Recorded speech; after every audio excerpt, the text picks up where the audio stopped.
Hello friends, good morning. നമ്മുടെ Kerala TV സീരിയലിലേക്ക് എല്ലാവർക്കും സ്വാഗതം. അങ്ങനത്തെ നമ്മുടെ മുത്തശ്ശി വീണ്ടും അജയ്യെ കുരുക്കിലാക്കി ആ മോതിരം തിരിച്ച് കയ്യിലിടിച്ച് ഇങ്ങനെ നിൽക്കുവാണ്. ഈ ഒരു ആഘോഷമായിട്ട് അമ്മയും മോളും കൂടെ മുറിയിൽ പോയി രണ്ട് സ്മോളൊക്കെ അടിച്ച് ഇങ്ങനെ ഇരിക്കുക. അപ്പോൾ അതേ ഭയങ്കര കലിപ്പാണ് നമ്മുടെ ഭൂമിയോട് അഞ്ജനയ്ക്ക്. അവളുടെ മുന്നിൽ ചെന്ന് ഞെളിഞ്ഞു നിന്ന് പറയണമെന്നൊക്കെ പറഞ്ഞു ഭയങ്കര ഇതിലിങ്ങനെ സംസാരിക്കുക. അപ്പോൾ അതെല്ലാം കേട്ട് കഴിഞ്ഞപ്പോഴത്തേക്കും ഭവാനിക്ക് ഭയങ്കര ത്രില്ല്. നിൻ്റെ ഈ സന്തോഷം തന്നെയാണ് അവൾക്ക് കൊടുക്കാൻ പറ്റുന്നതിൽ വെച്ച് ഏറ്റവും വലിയ മറുപടി എന്നുള്ള കാര്യവും പറയുന്നു. അപ്പോൾ അങ്ങനെ ഇവർ തമ്മിൽ സംസാരിച്ചുകൊണ്ടിരിക്കുകയാണ്. അത് കഴിഞ്ഞ് പിന്നെയെന്ന് പറഞ്ഞിട്ടുണ്ടെങ്കിൽ നമ്മുടെ അജയുടെ ഉറക്കം തന്നെ പോയി. അജയ്ക്കാണെങ്കിൽ ഒരു സമാധാനവും കിട്ടുന്നില്ല. അജയ് ആണെങ്കിൽ ഉദ്ദേശിച്ച കാര്യങ്ങളൊന്നും ഉദ്ദേശിച്ച വഴിക്ക് വരുന്നുമില്ല. ഒരു രക്ഷയില്ലാതെ ഇങ്ങനെ ആകെ സമാധാനം നഷ്ടപ്പെട്ടിരിക്കും. ഈ സമയം സംഗീതയാണെങ്കിൽ റൂമിൽ വിഷമിച്ചിരിക്കുന്നു. അപ്പോൾ അമ്മ എടുത്ത് ഈ ഒരു തീരുമാനം അത് സംഗീതയ്ക്കും ഉൾക്കൊള്ളാൻ പറ്റുന്നതല്ല. തൻ്റെ മകൻ്റെ ജീവിതം നശിപ്പിച്ചു കൊണ്ടെടുക്കുന്ന ഈ തീരുമാനത്തിന് ഒരു മൂളാൻ അവർക്ക് പറ്റുന്നില്ല. അവരിങ്ങനെ ആകെ വിഷമിച്ചിരിക്കുക. മാധവനാണെങ്കിൽ ഭയങ്കര ഹാപ്പിയായി. ആ ഒരു തീരുമാനം അമ്മ എടുത്തത് ഏറ്റവും നല്ല തീരുമാനമാണെന്നും പറഞ്ഞിങ്ങനെ പറയുന്നു. അപ്പോൾ സംഗീത പറയുന്നുണ്ട്, മാധവേട്ട അതിന് നമ്മുടെ അജയ് സമ്മതിക്കില്ലല്ലോ, അജയ് മനസ്സോടെ അല്ലേന്ന് ചോദിക്കുമ്പം ഈ വീട്ടിലെ കാര്യങ്ങൾ തീരുമാനിക്കുന്നത് അമ്മയാണെന്നും അതിനനുസരിച്ച് വേണം കാര്യങ്ങൾ മുന്നോട്ട് പോകാനെന്നും അവിടെ മറ്റാരുടെയും ഇതിനൊരു പ്രാധാന്യം ഇല്ലെന്നും പറയും. എന്ത് വില കൊടുത്തും ഈ വിവാഹം ഞാൻ നടത്തുമെന്ന് പറഞ്ഞിട്ടുണ്ടെങ്കിൽ അത് ഞാൻ നടത്തിയിരിക്കും എന്നൊക്കെ പറഞ്ഞ് മാധവൻ സംഗീതയോട് പറയാം. അപ്പം മകൻ്റെ ഈ ഒരു സങ്കടത്തിൻ്റെ നടുവിലും അതുപോലെ തന്നെ വീട്ടിൽ ഈ ഒരു വലിയ പ്രതിസന്ധിക്ക് നടുവിലും നിന്നിങ്ങനെ ആകെ ഉരുകി തീരുക സംഗീതയാണെങ്കിലും. ഇതേസമയം നമ്മുടെ അജയ് ആണെങ്കിലും രണ്ടും കൽപ്പിച്ച് തന്നെയാണ്. എന്തെങ്കിലും മറിമായം കാണിച്ചേ ഭൂമിയെ തൻ്റെ വീട്ടിലേക്ക് അല്ലെങ്കിൽ തൻ്റെ ജീവിതത്തിലേക്ക് കൊണ്ടുവരാൻ പറ്റുള്ളൂ എന്നുള്ള കാര്യം അജയ്ക്ക് മനസ്സിലായി. അജയ് എന്നിട്ട് ഫോൺ എടുത്തിട്ട് ഭൂമിയെ വിളിച്ചു. തനിക്കൊന്ന് കാണണമെന്നും കുറച്ച് സംസാരിക്കാനുണ്ടെന്നുള്ള കാര്യവും പറയാം. അപ്പോൾ എവിടെയാണെന്ന് ചോദിച്ചു. എന്താണെന്ന് ചോദിച്ചു. വരാമെന്നും പറഞ്ഞു. അങ്ങനെ അത് കഴിഞ്ഞ് ഭൂമിയും അതുപോലെ നമ്മുടെ അജയും കൂടി രാവിലെ കാണുകയാണ്. അപ്പോൾ കണ്ടു. എന്താ സാറിന് പറയാനുള്ളത് എന്ന് ചോദിച്ചു. അപ്പോൾ ഭൂമിയോട് അജയ് നടന്ന കാര്യങ്ങളെല്ലാം പറയുവാണ്. നമ്മുടെ ഈ ഒരു പ്ലാൻ വർക്കൗട്ട് ആവില്ല എന്നുള്ള കാര്യം. അതെന്താ സാർ അങ്ങനെ പറഞ്ഞതെന്ന് ചോദിച്ചപ്പം മുത്തശ്ശി വീട് വിട്ട് ഇറങ്ങി പോവാനായിട്ട് തയ്യാറെടുക്കുമായിരുന്നു എന്നും അഞ്ജനയുടെ കഴുത്തിൽ ഞാൻ താലി കെട്ടിയാൽ മാത്രമേ മുത്തശ്ശി വീട്ടിൽ നിൽക്കുകയുള്ളൂ എന്നുള്ള കാര്യം പറഞ്ഞു എന്നും പറഞ്ഞു. തനിക്ക് കഴിയുന്നതിൻ്റെ മാക്സിമം താൻ പരിശ്രമിച്ച് നോക്കി ആ ഒരു സംഗതിയിൽ നിന്ന് മുത്തശ്ശിയെ പിന്തിരിപ്പിക്കാനായിട്ട്. പക്ഷെ മുത്തശ്ശി അത് കേട്ടില്ല. മുത്തശ്ശിയാണെങ്കിൽ ഈ വിവാഹം നടത്തിയേ പറ്റൂ എന്നുള്ള വാശിയിലാണ് ലാസ്റ്റ് ഊരി വെച്ച് ആ മോതിരം എടുത്ത് വിരളിലേക്ക് ഇടേണ്ടതായിട്ട് വന്നു എന്നുള്ള കാര്യവും പറയുക. അത് കേട്ട് കഴിഞ്ഞപ്പോഴത്തേക്കും ഭൂമി പറഞ്ഞു, ഇനിയിപ്പോൾ നമ്മൾ എന്ത് ചെയ്യും സർ? ഒന്നും ചെയ്യാൻ പറ്റില്ലല്ലോ, ഇനിയിപ്പോൾ നമ്മുടെ പ്ലാനൊന്നും വർക്കൗട്ട് ആവില്ലല്ലോ എന്ന് പറയുമ്പോൾ എൻ്റെ മനസ്സിൽ ഞാൻ ഒരു കാര്യം ചിന്തിച്ചിട്ടുണ്ടെന്ന് പറഞ്ഞപ്പോൾ എന്താണെന്ന് ചോദിച്ചു. ഇപ്പോൾ ഈ കാര്യങ്ങൾ ഇങ്ങനെ അങ്ങ് പോട്ടെ, വിവാഹം വരെ ഒരു കാര്യം പോട്ടെ, പക്ഷെ മണ്ഡപത്തിൽ എന്തെങ്കിലും ഒരു കൃത്രിമം കാണിച്ചിട്ട് വേണം താൻ എൻ്റെ ജീവിതത്തിലേക്ക് കടന്നു വരാനെന്നുള്ള കാര്യം പറയുവാണ്. അങ്ങനെ തൻ്റെ മനസ്സിലുള്ള ഒരു ഐഡിയ ഭൂമിയോട് അജയ് പറയുന്നു. അത് കേട്ട് കഴിഞ്ഞപ്പോഴത്തേക്കും ഭൂമി പറഞ്ഞു, ഇല്ല സർ, ഞാൻ അതിന് നിൽക്കില്ല. എന്തിൻ്റെ പേരിലാണെങ്കിലും എന്ത് സഹായം സർ എനിക്ക് ചെയ്യുമെന്ന് പറഞ്ഞിട്ടുണ്ടെങ്കിലും അല്ലെങ്കിൽ ചെയ്യുമെങ്കിലും ഇങ്ങനെ ഒരു തരം താഴ്ന്ന പ്രവൃത്തിക്ക് എന്നെ കിട്ടില്ല എന്ന് പറഞ്ഞു. വിവാഹ മണ്ഡപത്തിൽ വെച്ച് എന്തെങ്കിലും തക്കിട തിരകടയൊക്കെ കാണിച്ച് സാറിൻ്റെ ജീവിതത്തിലേക്ക് കയറി വരാൻ എനിക്ക് ഒരു താല്പര്യമില്ല. ഞാൻ ഈ കോൺട്രാക്ട് മാരേജിൽ നിന്ന് പിന്മാറുകയാണ്. അതുപോലത്തെ ചീപ്പ് ഇതൊന്നും എന്നെക്കൊണ്ട് സാധിക്കില്ല എന്ന് ഭൂമി കട്ടായം പറഞ്ഞു. ഭൂമി ഞാൻ പറയുന്ന താനൊന്ന് മനസ്സിലാക്കാൻ പറയുമ്പോൾ, ഇല്ല സാർ ഈ ഒരു പ്രവൃത്തിക്ക് എന്നെ പ്രതീക്ഷിക്കേണ്ട, എന്നെ കിട്ടില്ല എന്ന് തന്നെ പറഞ്ഞു. ഈ ഒരു കാര്യം സാർ ഇവിടെ വെച്ച് എന്നെ മറന്നേക്കാനും പറഞ്ഞു. എൻ്റെ അമ്മയെ രക്ഷപ്പെടുത്താനുള്ള വഴി മറ്റേതെങ്കിലും രീതിയിൽ ഞാൻ നോക്കിക്കോളാം എന്നും പറഞ്ഞുകൊണ്ട് ഇങ്ങനെ പറയാം. അപ്പോൾ അങ്ങനെ അതും പറഞ്ഞ് ഭൂമി അവിടെ നിന്ന് പോയി. അജയ് ആണെങ്കിൽ പിന്നെയും ഭയങ്കര ടെൻഷനായി. ദൈവം ഈ ഭൂമിയോട് പറഞ്ഞ കാര്യം മനസ്സിലാവുന്നില്ലല്ലോ, ഭയങ്കര ടെൻഷൻ.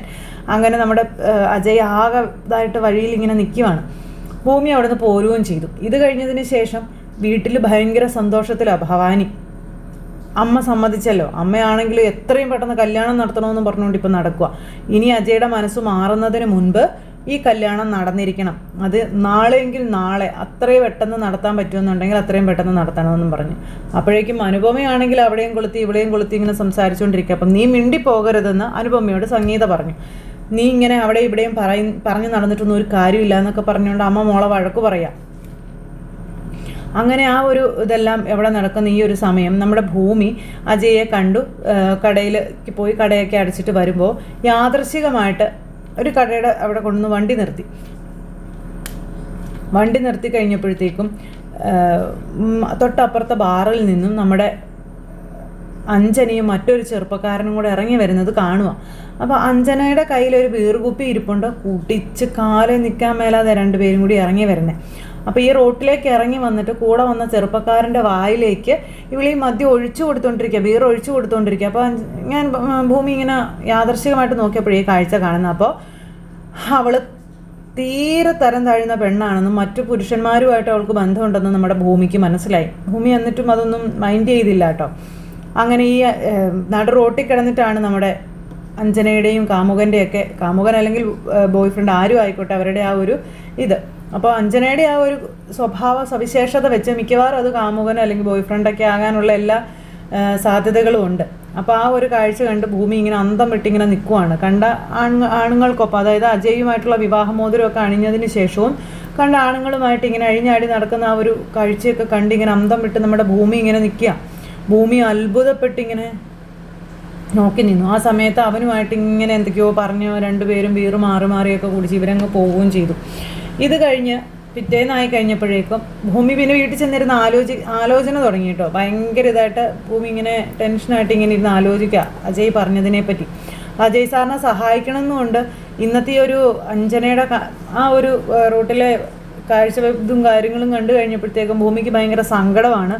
പക്ഷേ ഭൂമിയുടെ മനസാക്ഷി അതിനെ അനുവദിക്കുന്നുമില്ല. എന്നിട്ട് തൻ്റെ അച്ഛൻ്റെ ഫോട്ടോയുടെ മുന്നിൽ പോയി ഇന്ന് ഇങ്ങനെ സംസാരിക്കുക അച്ഛനോട്. തൻ്റെ ആ ഒരു ഇപ്പോഴത്തെ മാനസികാവസ്ഥ, അതുപോലെ നടന്ന കാര്യങ്ങൾ, അജയ് പറഞ്ഞ കാര്യങ്ങൾ, കണ്ട കാര്യങ്ങൾ, അമ്മയെ രക്ഷിക്കുന്നതിനെ പറ്റിയുള്ള കാര്യങ്ങൾ, അങ്ങനെ ഓരോന്ന് അച്ഛൻ്റെ ഫോട്ടോയിൽ നോക്കി പറയുന്നത്. എനിക്ക് എന്ത് തീരുമാനം എടുക്കണമെന്ന് അറിയില്ല അച്ഛാ, അതെല്ലാം പറഞ്ഞിങ്ങനെ സംസാരിക്കുക. അങ്ങനെ അതൊക്കെ കഴിഞ്ഞു. പിന്നെ പിറ്റേന്നായി രാവിലെ നമ്മുടെ ഭൂമി പോവാനായിട്ട് റെഡിയായിട്ട് ഇങ്ങനെ ഇരിക്കുന്ന സമയത്ത് വീട്ടുമുറ്റത്തേക്ക് ഒരു വണ്ടി വരുന്നു. ഭയങ്കര ഒച്ചയും ബഹളവും ഒക്കെ കേൾക്കുന്നു. ഭൂമി ഇറങ്ങി ചെല്ലുമ്പോൾ കാണുന്നതെന്ന് പറഞ്ഞിട്ടുണ്ടെങ്കിൽ അഞ്ജന നിൽക്കുന്ന കാഴ്ച. അപ്പോൾ അഞ്ജനയെ കണ്ടപ്പോഴത്തേക്കും ഭൂമി ഇങ്ങനെ വല്ലാത്തൊരിതിൽ, ഇപ്പോഴത്തേക്ക് ഇവൾ ഇടിച്ച് കയറി വീടിനകത്തേക്ക് കയറും. നീ അഞ്ജന എന്തായടി ഇപ്പോൾ എന്നും ചോദിച്ചുകൊണ്ട് ചെല്ലും കേട്ടോ ഭൂമിയുടെ അടുത്ത്. ഭൂമിക്ക് ആണെങ്കിൽ ഒന്നും മനസ്സിലാവുന്നില്ല, ഇവൾ എന്തിനാ വന്നതെന്നൊന്നും മനസ്സിലായില്ല. ഭൂമി എന്നിട്ട് ഇങ്ങനെ നിൽക്കുവാണ്. നീ ഇത് കണ്ടോടി, നീ ഇത് കണ്ടോയെന്ന് ചോദിച്ചുകൊണ്ട് മോതിരമൊക്കെ കാണിച്ചു കൊടുക്കുന്നു. എന്നെയും അജയെയും രണ്ടാക്കിയിട്ട് നിനക്ക് അതിൽ കയറി നിരങ്ങാമെന്ന് നീ വിചാരിച്ചില്ലേടി, നടക്കില്ലടി എന്ന് പറഞ്ഞു. ഞങ്ങളുടെ വിവാഹം തന്നെയാണ് നടക്കാൻ പോകുന്നത്. നിൻ്റെ മുന്നിൽ വെച്ച് അജയ് നിൻ്റേതാണെന്ന് നീ കരുതുന്ന അജയ് എൻ്റെ കഴുത്ത് താലി കെട്ടുമെന്നൊക്കെ പറഞ്ഞ് ഭയങ്കര ഡയലോഗും കാര്യങ്ങൾ. അങ്ങനെ ഭൂമിയെ ഭയങ്കരമായിട്ട് വെല്ലുവിളിക്കുക. ഭൂമിയെ വാശി കയറ്റുന്ന രീതിയിലാണ് അഞ്ജനയുടെ സംസാരവും കാര്യങ്ങളും പ്രവൃത്തിയല്ല. ഭൂമിയാണെങ്കിൽ മാക്സിമം ഇവരുടെ മുന്നിൽ പിടിച്ചു നിൽക്കാൻ പറ്റിയ അവിടെ നിന്ന് ഇങ്ങനെ ഒരുമാതിരി ചന്ത സ്വഭാവമായിട്ട് ഇങ്ങനെ ഭൂമിയെ വെല്ലുവിളിച്ച് ഭൂമിയെ വാശി കയറ്റിക്കൊണ്ടിരിക്കുക അഞ്ജന. ഇത് കേട്ട് കഴിഞ്ഞപ്പോഴത്തേക്കും ഭൂമിക്ക് ഭയങ്കരമായിട്ട് ദേഷ്യം വന്നു. ഇറങ്ങടി എൻ്റെ വീട്ടിൽ നിന്ന് ഭൂമി അഞ്ജനയോട് പറയാം. ഓ നിൻ്റെ കൊട്ടാരം, നീ നിൻ്റെ അമ്മയെ രക്ഷിക്കാൻ വേണ്ടി ഓടിപ്പാഞ്ഞ് നടക്കല്ലേ, എന്തിനാടി നീ നിൻ്റെ അമ്മയെ രക്ഷപ്പെടുത്തുന്നത്? നിൻ്റെ അമ്മ ഒരു അഴിഞ്ഞാട്ടക്കാരി അല്ലേടി, നിൻ്റെ അമ്മ നാടകക്കാരി അല്ലേടി എന്നൊക്കെ ചോദിച്ചുകൊണ്ട് അഞ്ജന അങ്ങ് തുടങ്ങിയില്ല. ഇത് കേട്ടപ്പോൾ നമ്മുടെ ഭൂമിയുടെ പിടിവിട്ടു. ഇറങ്ങടി ഒരുമ്പട്ടവളയെന്നും പറഞ്ഞുകൊണ്ട് ഭൂമി ഇവളെ പിടിച്ചൊരു ഒറ്റ തള്ളായിരുന്നു. തൻ്റെ അമ്മയെ പറഞ്ഞപ്പോൾ ഭൂമിക്ക് സഹിച്ചില്ല. ഭൂമിക്ക് ഇരട്ടി കലിയും വാശിയും ദേഷ്യവും ഒക്കെ കയറി വന്നു. ഇറങ്ങടി എന്ന് പറഞ്ഞ് ഭൂമി ഇവളെ പിടിച്ചൊരു തള്ളും തള്ളി ഇവള് അങ്ങനെ തെറിച്ച് അങ്ങ് പോയി. അപ്പോഴേക്കും അഞ്ജനയ്ക്ക് കലി കയറി. നീ എന്നെ പിടിച്ച് തള്ളുന്നോടിയെന്ന് ചോദിച്ചുകൊണ്ട് ചെന്ന് വീണെടുത്തുനിന്ന് ഒരു കല്ലെടുത്തുകൊണ്ട് വന്ന് നമ്മുടെ ഭൂമിയെ എറിയാൻ പാകത്തിന് ഇവളിങ്ങനെ വരിക. അപ്പോഴേക്കും അഞ്ജനയുടെ ഈ ഒരു പരാക്രമവും ഇതെല്ലാം കണ്ട് ഭൂമി ചുമ്മാതിരിക്കോ? ഭൂമി വെറുതെ ഇരിക്കില്ല. ഭൂമി വിട്ടുകൊടുക്കാനും തയ്യാറായില്ല. ഭൂമി എന്നാ ചെയ്തു, അവിടെ കിടന്നൊരു വലിയൊരു പത്തലെടുത്ത് ഇവളുടെ നേരെ അങ്ങ് നിന്നു. അതായത് ഇവൾ എറിഞ്ഞാൽ ഓട്ടനെ കൊടുക്കും എന്നുള്ള ആ ഒരു ഒറ്റ ഇതിലാണ് നമ്മുടെ ഭൂമി നിൽക്കുന്നത്. അവളുടെ ഒരു അമ്മയും അച്ഛനും എന്നും പറഞ്ഞുകൊണ്ട് ഇങ്ങനെ കൊലയാളി കുടുംബം എന്നൊക്കെ പറഞ്ഞു ഭയങ്കര ഡയലോഗ് ഈ അഞ്ജന. ആ സമയത്ത് നമ്മുടെ ഭൂമിയാണെങ്കിൽ ഈ വടിയെടുത്ത് അടിക്കാൻ പാകത്തിന് ഇങ്ങനെ നിൽക്കുക. അവിടെ തല അടിച്ച് പൊളിച്ചേനെ നമ്മുടെ ഭൂമി. അപ്പോഴേക്കും എന്തായാലും അഞ്ജനയ്ക്ക് എവിടെയോ എന്തോ ഒരു ഭാഗ്യം ഉണ്ടെന്ന് തോന്നുന്നു. ഭവാനി അങ്ങോട്ടേക്ക് വരുന്നു. ഭവാനി പറന്നിങ്ങ് വന്ന് വണ്ടി അങ്ങ് നിർത്തിയിട്ട് അഞ്ജന എന്നും പറഞ്ഞൊരു വിളിച്ചപ്പോഴത്തേക്കും മകൾ ഇങ്ങനെ കല്ലും പൊക്കി പിടിച്ച് ഇങ്ങനെ എറിയാൻ പാകത്തിന് നിൽക്കുമല്ലേ. അപ്പോഴേക്കും തിരിഞ്ഞു നോക്കിയപ്പോൾ അമ്മ ഭൂമിയും പത്തൽ പിടിച്ചുകൊണ്ട് തന്നെ നിൽക്കുക. ഇവളിന്ന് അടിച്ച് വീഴ്ത്തിച്ചുള്ളൂ ബാക്കി കാര്യം എന്നുള്ള ആ ഒരു ആറ്റിറ്റ്യൂഡിലാണ് നമ്മുടെ ഭൂമിയെ നിൽക്കുന്നത്. അഞ്ജന നീ എന്ത് ഈ കാണിക്കണേന്നും ചോദിച്ചുകൊണ്ട് ഭവാനി അങ്ങോട്ടേക്ക് വന്നു. ഇവളുണ്ടല്ലോ അമ്മ എന്നും പറഞ്ഞുകൊണ്ട് അങ്ങ് ചെല്ലുക. ആ സമയത്ത് നമ്മുടെ ഭൂമി അവിടെ നിന്ന് കുറച്ചങ്ങ് വായിച്ചെന്ന് പറഞ്ഞിട്ടുണ്ടെങ്കിൽ മകള് കണ്ട ആണുങ്ങൾക്കൊപ്പം അഴിഞ്ഞാടി നടക്കുന്നതിൻ്റെ കഥ ഭൂമി നിന്നങ്ങ് പറയുമ്പോൾ ഭവാനി അന്തം വിട്ടിങ്ങനെ അഞ്ജനയെ നോക്കും. അപ്പോൾ അഞ്ജനയാണെങ്കിൽ ഒന്ന് ഞെട്ടി, ദൈവമേ അത് ഇവൾ അറിഞ്ഞോ എന്നുള്ളൊരു ഇതിൽ ഇവൾ നിൽക്കുക. അപ്പോൾ എന്തായാലും രണ്ടിലൊന്ന് നമ്മുടെ ഭൂമി തീരുമാനിക്കും. ഇവൾ ഇത്രയും അഹങ്കാരം ഭൂമിയുടെ വീട്ടിൽ കയറി കാണിച്ചത് കൊണ്ട് ഭൂമി അത് വിട്ടുകൊടുക്കാൻ തയ്യാറല്ല. ഇനി നാടകമെങ്കിൽ നാടകം. എന്ത് കാണിച്ചിട്ടാണെങ്കിലും ഇവളും അജയുമായിട്ടുള്ള വിവാഹം മുടക്കണം എന്ന് തന്നെ നമ്മുടെ ഭൂമി തീരുമാനിക്കുന്ന ആ ഒരു സിറ്റുവേഷനും കാര്യങ്ങളും. അങ്ങനെ ഇതിൽ കൂടുതൽ കഥകളും പറഞ്ഞുകൊണ്ട് നമ്മുടെ എപ്പിസോഡ് വരുന്നുണ്ട്. അപ്പോൾ ആരും മിസ് ചെയ്ത് കളയരുത് കേട്ടോ. എല്ലാവരും കാത്തിരുന്ന് കാണണേ. എല്ലാവർക്കും നല്ലൊരു ദിവസം ആശംസിക്കുന്നു. വീണ്ടും കാണുന്നത് വരെ എല്ലാവർക്കും ടാറ്റാ.